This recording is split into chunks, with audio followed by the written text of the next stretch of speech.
আমাদের অস্তিত্ব কোথায়? হ্যাঁ, বলায় জোর কম। এই অস্তিত্ব যদি হেরে যায়, হেরে যাবে কে? আপনি হারবেন, জিয়া পরিবার হারবে, আর এই আপনি আমি জিয়া পরিবার মানে বাংলাদেশ। এই বাংলাদেশকে হারানোর জন্য পাকিস্তানের সময় একটা কুচক্রী মহল ষড়যন্ত্রের মধ্য দিয়ে তারা এত বড় পশু হয়েছিল, যারা আমাদের মা বোনদেরকে ঘর থেকে তুলে নিয়ে পাকিস্তানিদের হাতে তুলে দিত। তারা আবার এই 50-55 বছর পরে এসেও একই সুরে তাল মিলিয়ে বাংলাদেশটাকে ষড়যন্ত্র করতেছে, বাংলাদেশটাকে ধ্বংস করে দিতে চাচ্ছে। আমাদের মা বোনেরা নিরাপদ নয়।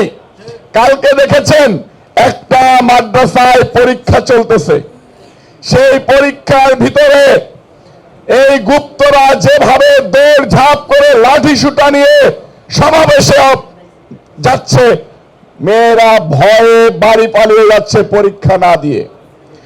2 দিন পরে দেখবেন, এই যে দেখেন না বিভিন্ন সময় মাদ্রাসার ভিতরে মেয়েকে সাইডে ডেকে নিয়ে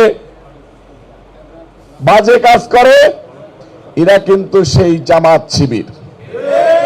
এরা 2 দিন পরে আমাদের মা বোনদেরকে ভোগের পণ্য করবে। আমাদের মা বোনের ইজ্জতের হেফাজত করতে হবে। 12 তারিখ এই গুপ্ত সংগঠনকে মাটির সাথে মিশিয়ে দিতে হবে। ভোটের মধ্য দিয়ে আমাদেরকে জয়যুক্ত করতে হবে।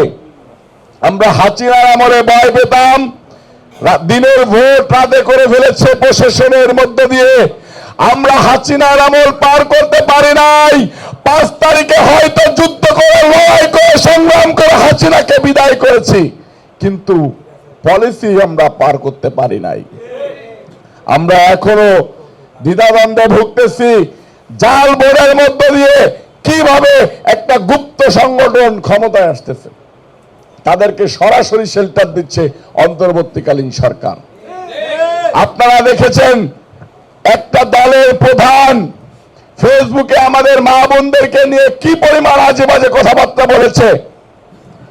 সেই আইডি হ্যাক হয়েছে, সেটাকে এস্টাবলিশ করার জন্য একজন নিরীহ লোককে ধরে নিয়ে গায়েবী মামলায় দিল। আমরা আগে গায়েবী মামলা খাইছি না, ঠিক একই স্টাইলে গায়েবী মামলা দিল। 36 ঘন্টার ভিতরে তাকে হাজির করলো না, কোনো তথ্য প্রমাণ নাই। 36 ঘন্টার ভিতরে তথ্য প্রমাণ ম্যাকিং করে তাকে জেলখানায় ভরে দিল। আমাদেরকে বাঁচতে হবে, বাঁচতে হলে লড়তে হবে। 12 তারিখে ভোট কেন্দ্র পাহারা দিতে হবে। আপনি যুবদল, আপনি যুবদল, আপনি যুবদল বিএনপির মেরুদণ্ড, আপনি যুবদল বিএনপির হ্যান্ডগার্ড, আব্দুল মুনায়েম মুন্নার নেতৃত্বে 12 তারিখ আপনারা ভোট কেন্দ্র পাহারা দেবেন। আপনাদের কাছে হাত জোর করে বলতেছি ভাই, কোন প্রকার কোন অলসতা ওই দিন দেখাবেন না। কোনোভাবেই বলবেন না আমার একটু কাজ আছে আমি সেরে আসি। যদি ওইখানে কোনো বিশৃঙ্খলা না হয়, ওইখানে যদি কোনো কারচুপি নাও হয়, তারপরেও আপনি বসে থাকবেন, কারণ ও কারচুপি করবে না আপনাকে দেখে। আপনি চলে যাবেন আর কারচুপি শুরু করবে, ঠিক কিনা?